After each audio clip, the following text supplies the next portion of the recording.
Hello there, and welcome to a video. In this video, I'm going to try and predict every 2024 Oscar film correct. And we all know I am very good at making predictions. I'm as big of a movie fan as I am a sports fan, and I decided, why not have a little bit of fun and try to predict the winner of each category at this year's Oscars. Now, bit of heads up. Couple films on here that I haven't seen yet, so I don't know a ton about them, so don't take this list too seriously. I'm just doing this to have some fun. This is not supposed to be like some guide. This is just meant to be some dumb fun for me, and I hope you enjoy it. And if you agree with me, let me know. If not, then get mad at me in the comments. Okay, let's do this. So what I'm going to do here is I'm just going to run through a few Oscars that I just don't really feel like are worth discussing more than like a minute on. So I'm gonna go down a list. For Best VFX, I have The Creator taking home that award. For Best Film Editing will be Oppenheimer. For Best Costume Design, we'll go to Poor Things. For Best Makeup and Hairstyling, that will go to Maestro, a movie I was not a fan of. For Best Cinematography, that will go to Oppenheimer. For Best Production Design, that will go to Barbie. For Best Sound, that will go to Oppenheimer. For Best Original Song, it will sadly not be I'm Just Ken, but a song by Billie Eilish that I don't even remember. Was this song played in the movie again? I forgot. From here on out, I'm going to go over, in my opinion, the awards that are important and I think worth a discussion. What we're going to start off with is something, in my opinion, that can make or break a movie, in my opinion.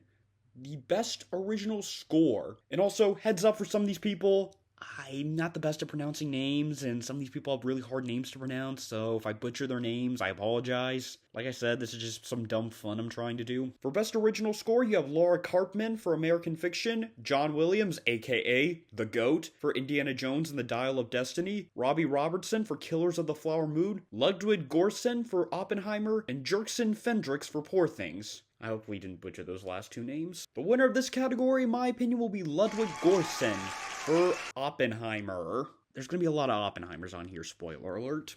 It's a good film. Next up, we have Best Animated Feature. On this list, we have The Boy and the Heron, Elemental, they have to fulfill the Disney Pixar quota, Nimona, Robot Dreams, and Spider-Man Across the Spider-Verse. Now, The Boy and the Heron, there's been some talk that this film's going to win, but if you were to put a gun to my head, I'm going to go with Spider-Man Across the Spider-Verse. I thought it was a really good film. I think it's probably the most likely of the films to win. If the third film's just as good, we could possibly talk about a trilogy sweep for Best Animated Feature. Next up, we have Best Adapted Screenplay. Your nominees are American Fiction, Barbie, Oppenheimer, Poor Things, and The Zone of Interest. Now, I've not seen the movie yet. Like I said, this video is not meant to be taken seriously. But judging by recent trends and momentum, it looks like that winner is going to be American Fiction. It's won a lot of awards and a lot of news articles have predicted it to win, so I'm gonna go with it. Next up on the list, you have Best Original Screenplay. You have Anatomy of a Fall, The Holdovers, a movie I did really enjoy, Maestro, a movie I did not enjoy, May December, and Past Lives. I think the winner for Best Original Screenplay will be Anatomy of a Fall. Haven't seen it, but I think many are saying it could possibly be the film that upsets Oppenheimer. They're saying it's a possible film to win Best Picture. A lot of trends suggest it's gonna win it, so that's what I'm going with. Now we're moving on to the juicy stuff. We have Best Supporting Actress, Emily Blunt, Oppenheimer, Danielle Brooks, The Color Purple, America Ferrera, Barbie, Jodie Foster, Nyad, Divine Joy Randolph, The Holdovers. My opinion, this is a pretty uncompetitive category. I think it's going to go to Divine Joy Randolph from The Holdovers. And I really enjoyed The Holdovers. She was really good in the film and was one of the many reasons why I think that film was awesome. It doesn't seem like it's really much of a competition here. Seems like she's going to win this award pretty easily. Now to Best Supporting Actor. You have Sterling K. Brown, American Fiction, legendary actor Robert De Niro for Killers of the Flower Moon, Robert Downey Jr. for Oppenheimer, Ryan Gosling for Barbie, and Mark Ruffalo for Poor Things. I think this one's probably the easy, and this is actually the one I'm rooting for, Robert Downey Jr. for Oppenheimer. When I first watched the movie, I was rooting for him to win the Oscar, and I'm happy to know I'm not the only one rooting for him, and it'd be kind of cool to see him win an Oscar. I think Robert Downey Jr. is a really good actor. I mean, everybody often associates him with Iron Man, And for good reason, obviously. He's amazing as Iron Man. There's a reason why he played the role for 15 years, because he did such a good job at it, and we all loved him as it. But I would totally love to see him win it. It'd be an awesome story. He was amazing in that film. I'm rooting for you, RDJ. Now to Best Actress, and this one's kind of been competitive. Annette Bening for Naiad, Lily Gladstone for Killers of the Flower Moon, Sandra Hüller for Autonomy of a Fall, Carey Mulligan for Maestro. I didn't like that film. Did I mention that already, that I didn't like Maestro? And Emma Stone for Poor Things. Now, this has been what I'm calling a battle of the Stones. Stone and Lily Gladstone. Battle of the Stones. I thought that was a good joke. It's been a competition for them. If you were to ask me about a month ago, I probably would have said Lily Gladstone. I saw Killers of the Flower Moon. She was amazing, and she's going toe-to-toe with Robert De Niro, who's been a great actor since the 70s. Leo, who's been doing it since the 90s. Able to stand on her own against two legends. And then you have Emma Stone in almost everything she's done. She's amazing in it. I've not seen Poor Things yet, heads up. And I don't know if the movie's for me, so yeah, this video is bad. Like I said, if you asked me a month ago, I would have gone Lily Gladstone. I could still see it going that way. Now, Lily Gladstone did win the SAG, which is a good indication of how things can go. However, I feel like where the momentum's going, I'm gonna go with Emma Stone by an inch. It'll be close. Okay, now we have Best Actor.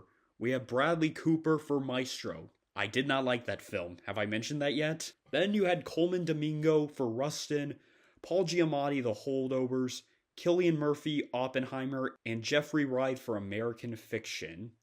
Now, if this was my vote, I actually would go with Paul Giamatti from The Holdovers. I thought he was really good in that film.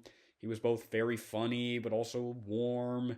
I personally, I would say that's the best performance of his career that I have seen, and if this was my vote, I give it to him. And I would have said this race is close, but recently it looks like it's going to go Cillian Murphy's way. He won the SAGs and a bunch of other awards, and this is where he goes from good supporting actor to leading man now. So I think I'm going to go with Cillian Murphy here. I personally would go Paul Giamatti, but Cillian Murphy I think is going to win it in the end. Okay, now we have the two good ones left.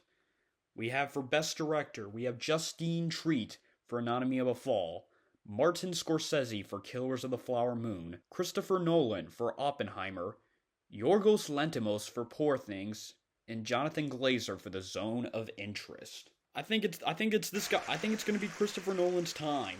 He's, in my opinion, one of the best directors of all time, and it's crazy to think with the amount of films he's left impacts on. Heck, Martin Scorsese, one of the guys he's going up against, has only won one Oscar, which I think is crazy considering how many great and iconic movies he's made. I think this is Nolan's year, and for a film, Oppenheimer, which I would say was one of my favorite films of last year, I would say it's well deserved. Alright, let's get ready for the Best Picture films, and I'm going to review the ones I have seen. American Fiction, I've not seen it. Anatomy of a Fall, I've not seen it. Barbie, I liked the film. I didn't enjoy it as much as everyone else did. I enjoyed the Barbie Land. Margot Robbie and Ryan Gosling were fun as Ken and Barbie. Greta Gerwig obviously did a very solid job with the film. I think it had its problems. I think there were way too many plot lines, and I think the movie unfortunately gets way too preachy at the time. Show, don't tell. Like I said, I enjoyed the film, but I didn't maybe enjoy it as much as everyone else did. I think I like the phenom it created more than the actual film. Then we have The Holdovers, and I really enjoyed this film. It's kind of cool, it's stylized as like a 1970s film, and it's like a 1970s dramedy that usually would win Best Picture. I really enjoyed the film. I enjoyed the performances of Paul Giamatti and Divine Joy Randolph, as well as Dominic Sessa.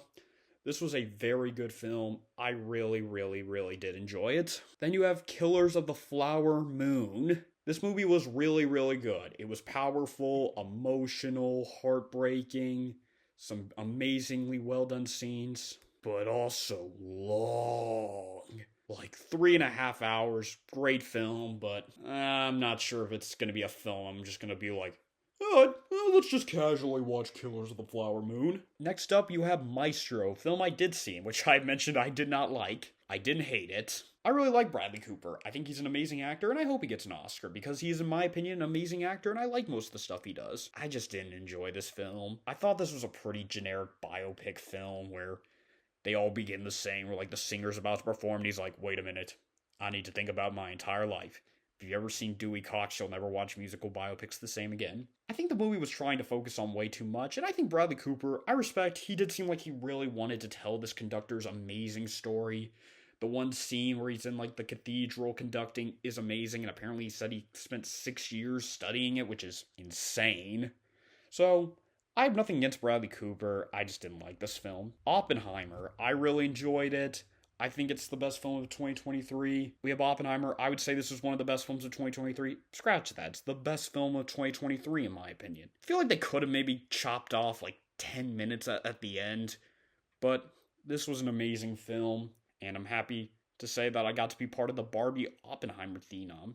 Then we have Past Lives. Haven't seen it yet. Poor Things. From what I've seen, the critics seem to really love it. Seems like a few people have had mixed feelings on it, and then I kind of read the details. Seems like a film that's not for everyone, which is why I'm not sure if I want to watch it. And then finally, we have The Zone of Interest. I've heard really good things about the film.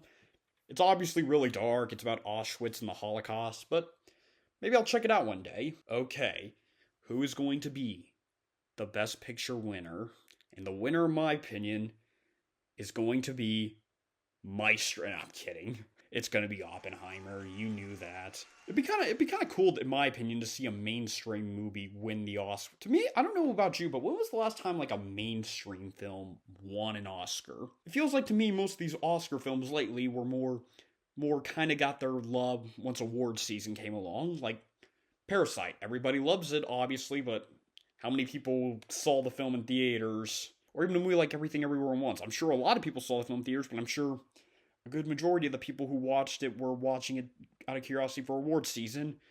And then you go back to the 90s. You had movies like Silence of the Lambs, Unforgiven, Forrest Gump, Braveheart, Titanic winning Best Pictures, which were big mainstream films. And I'm not saying like the other films don't deserve it, but I'm just saying it is interesting to see Hollywood pick a mainstream film to win Best Picture.